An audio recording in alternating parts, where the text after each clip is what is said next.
नमस्ते दोस्तों, विज्ञान भैरव तंत्र की इस यात्रा में आपका स्वागत है। आज हम बढ़ रहे हैं 110वें सूत्र की ओर। 110वें सूत्र में महादेव शिव भगवान कहते हैं, हे गरिमामयी लीला करो। यह ब्रह्मांड एक रिक्त खोल है जिसमें तुम्हारा मन अनंत रूप से कौतुक करता है। आइए इस सूत्र में बताई गई विधि को समझने का प्रयास करते हैं। यह विधि लीला के आयाम पर आधारित है, इसे समझना है। यदि हम निष्क्रिय हैं तब तो ठीक है कि हम गहन रिक्तता में हैं, आंतरिक गहराइयों में उतर गए हैं, लेकिन हम सारा दिन रिक्त नहीं हो सकते और सारा दिन क्रिया शून्य नहीं हो सकते। तो हमें कुछ तो करना ही पड़ेगा। सक्रिय होना एक मूल आवश्यकता है, अन्यथा हम जीवित नहीं रह सकते। जीवन का अर्थ ही है सक्रियता। तो हम कुछ घंटों के लिए तो निष्क्रिय हो सकते हैं, लेकिन 24 घंटे में बाकी समय हमें सक्रिय रहना पड़ेगा। और ध्यान हमारे जीवन की शैली होनी चाहिए, उसका एक हिस्सा नहीं, अन्यथा पाकर भी हम उसे खो देंगे। यदि 1 घंटे के लिए हम निष्क्रिय हैं तो बाकी के 23 घंटों के लिए हमें सक्रिय होना होगा। सक्रिय शक्तियाँ अधिक होंगी और निष्क्रिय में हम जो पाएंगे वे उसे नष्ट कर देंगी। सक्रिय शक्तियाँ उस पाए हुए को नष्ट कर देंगी और अगले दिन हम फिर वही करेंगे। 23 घंटे हम कर्ता को इकट्ठा करते रहेंगे और 1 घंटे के लिए हमें उसे छोड़ना पड़ेगा। तब यह कठिन होगा। तो कार्य और कृत्य के प्रति हमें दृष्टिकोण बदलना होगा। इसलिए यह विधि है। तो हमें क्या करना है? पहली बात, कार्य को खेल समझना है, कार्य नहीं। कार्य को लीला की तरह, एक खेल की तरह लेना चाहिए। इसके प्रति हमें गंभीर नहीं होना चाहिए, बस ऐसे ही जैसे बच्चे खेलते हैं। यह निष्प्रयोजन है, कुछ भी पाना नहीं है, बस कृत्य का ही आनंद लेना है। यदि हम कभी कोई खेल खेलते हैं तो हमें अंतर स्पष्ट हो सकता है। जब हम कार्य करते हैं तो बात अलग होती है। हम गंभीर होते हैं, बोझ से दबे हुए होते हैं, उत्तरदायी होते हैं, चिंतित होते हैं, परेशान होते हैं, क्योंकि परिणाम हमारा लक्ष्य होता है। स्वयं कार्य मात्र ही आनंद नहीं देता, असली बात भविष्य में, परिणाम में होती है। खेल में कोई परिणाम नहीं होता, खेलना ही आनंदपूर्ण होता है और हम चिंतित नहीं होते। खेल कोई गंभीर बात नहीं है। यदि हम गंभीर दिखाई भी पड़ते हैं तो बस दिखावा ही होता है। खेल में हम प्रक्रिया का ही आनंद लेते हैं, कार्य में प्रक्रिया का आनंद नहीं लिया जाता। लक्ष्य, परिणाम महत्वपूर्ण होता है। प्रक्रिया को किसी न किसी तरह झेलना पड़ता है, कार्य करना पड़ता है, क्योंकि परिणाम पाना होता है। यदि परिणाम को हम इसके बिना भी पा सकते तो हम क्रिया को एक ओर सरका देते और परिणाम पर कूद पड़ते, लेकिन खेल में हम ऐसा नहीं करते। यदि परिणाम को हम बिना खेले पा सकते तो परिणाम व्यर्थ हो जाएगा। उसका महत्व ही प्रक्रिया के कारण है। उदाहरण के लिए 2 फुटबॉल की टीम खेल के मैदान में है। बस एक सिक्का उछालकर तय किया जा सकता है कि कौन जीतेगा और कौन हारेगा। इतने श्रम, इतनी लंबी प्रक्रिया से क्यों गुजरना? इसे बड़ी सरलता के साथ एक सिक्का उछालकर तय किया जा सकता है। परिणाम सामने आ जाएगा, एक टीम जीत जाएगी और दूसरी हार जाएगी। उसके लिए मेहनत क्यों करना? लेकिन तब कोई अर्थ नहीं रह जाएगा, कोई मतलब नहीं रह जाएगा। परिणाम अर्थपूर्ण नहीं है, प्रक्रिया का ही अर्थ है। यदि न कोई जीते और न कोई हारे तब भी खेल का मूल्य है, उस कृत्य का ही आनंद है। लीला के इस आयाम को हमारे पूरे जीवन में जोड़ना है। हम जो भी करें उस कृत्य में इतने समग्र हो जाना है कि परिणाम असंगत हो जाए।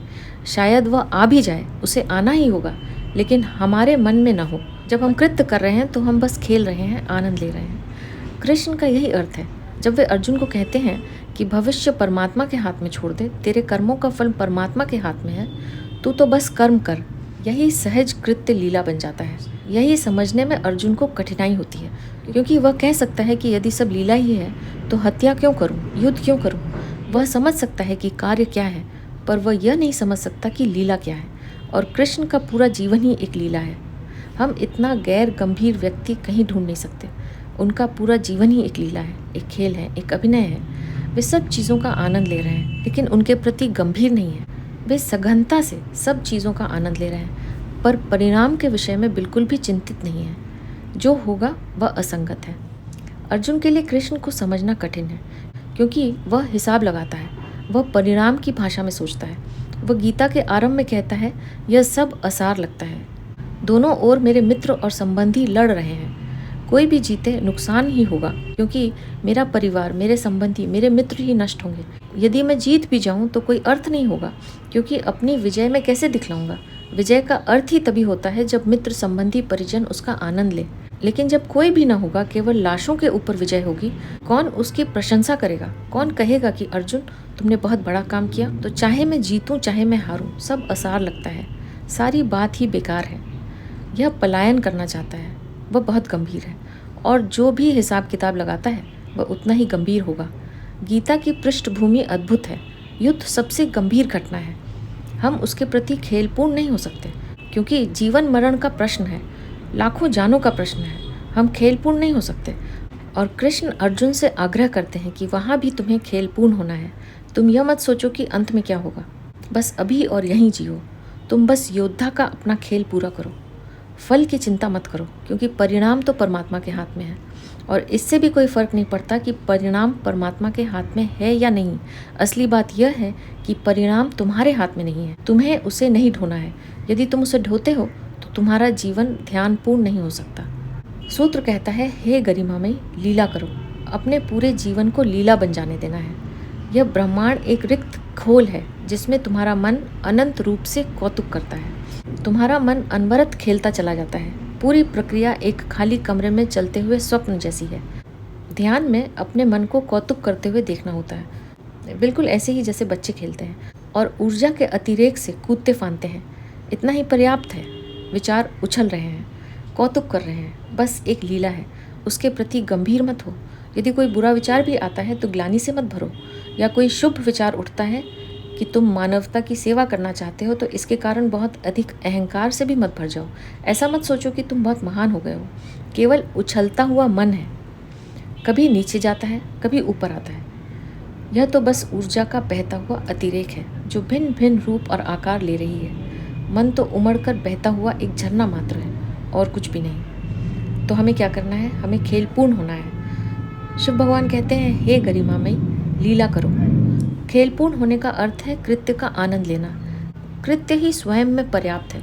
पीछे किसी लाभ की आकांक्षा नहीं करनी है, वहाँ कोई हिसाब नहीं लगाना है। एक दुकानदार क्या कर रहा है? उसमें लाभ हानि का हिसाब लगा रहा है। एक ग्राहक आता है, ग्राहक कोई व्यक्ति नहीं, बस एक साधन है। उससे क्या कमाया जा सकता है, कैसे उसका शोषण किया जा सकता है। गहरे में वह हिसाब लगा रहा है कि क्या करना है, क्या नहीं करना है। बस शोषण के लिए वह हर चीज़ का हिसाब लगा रहा है। उसे इस खरीदार से कुछ लेना देना नहीं है, बस सौदे से मतलब है, किसी और चीज़ से नहीं। उसे बस भविष्य से, लाभ से मतलब है। यदि हम हिसाबी हो जाते हैं तो व्यक्ति समाप्त हो जाता है और मशीन बन जाता है। भारत के गांव में अभी भी मोल भाव होता है। यह एक खेल है और रस लेने जैसा है। वहाँ दो प्रतिभाओं के बीच खेल चलता है और दोनों व्यक्ति गहरे संपर्क में आते हैं, लेकिन फिर समय नहीं बचता। खेलने से तो कभी भी समय की बचत नहीं हो सकती, और खेल में हम समय की चिंता भी नहीं करते। हम चिंता मुक्त होते हैं और जो भी होता है हम उसी समय उसका रस लेते हैं। खेलपूर्ण होना ध्यान प्रक्रियाओं के गहनतम आधारों में से एक है, लेकिन हमारा मन दुकानदार है। हम उसके लिए प्रशिक्षित किए गए हैं। तो जब हम ध्यान भी करते हैं तो परिणाम उन्मुख होते हैं, और चाहे जो भी हो हम असंतुष्ट ही होते हैं। दुकानदार खेलपूर्ण नहीं हो सकता। हिसाबी किताबी मन ध्यान के बीच में आ जाता है। इससे क्या लाभ हो सकता है? यदि हम खेलपूर्ण नहीं हैं तो हम ध्यान में नहीं उतर सकते। अधिक से अधिक खेलपूर्ण होना है, खेल में समय व्यतीत करना है। बच्चों के साथ खेलना ठीक रहेगा। यदि कोई और न भी हो तो हम कमरे में अकेले उछल कूद कर सकते हैं, नाच सकते हैं और खेल सकते हैं, आनंद ले सकते हैं। यह प्रयोग करके देखना है। दुकानदारी में से जितना समय निकाल सके निकाल कर ज़रा खेल में लगाना है। जो भी चाहें करना है, चित्र बनाना है, सितार बजाना है, हमें जो भी अच्छा लगे, लेकिन खेलपूर्ण होना है। किसी लाभ की आकांक्षा नहीं करनी है, भविष्य की ओर नहीं देखना है, वर्तमान की ओर देखना है। और तब हम भीतर भी खेलपूर्ण हो सकते हैं। तब हम अपने विचारों पर उछल सकते हैं, उनके साथ खेल सकते हैं, उन्हें इधर उधर फेंक सकते हैं, उनके साथ नाच सकते हैं, लेकिन उनके प्रति गंभीर नहीं होना है। यदि हम अपने मन के साथ खेल सकते हैं तो वह शीघ्र ही समाप्त हो जाएगा, क्योंकि मन केवल तभी हो सकता है जब हम गंभीर हैं। गंभीर बीच की कड़ी है, सेतु है, ब्रिज है। तो यह था 110वां सूत्र। आप भी इस सूत्र में बताई गई विधि का प्रयोग कीजिए और देखिए कि आपको कैसा अनुभव होता है। अब मैं आपसे आज्ञा लूँगी। आपका बहुत बहुत धन्यवाद।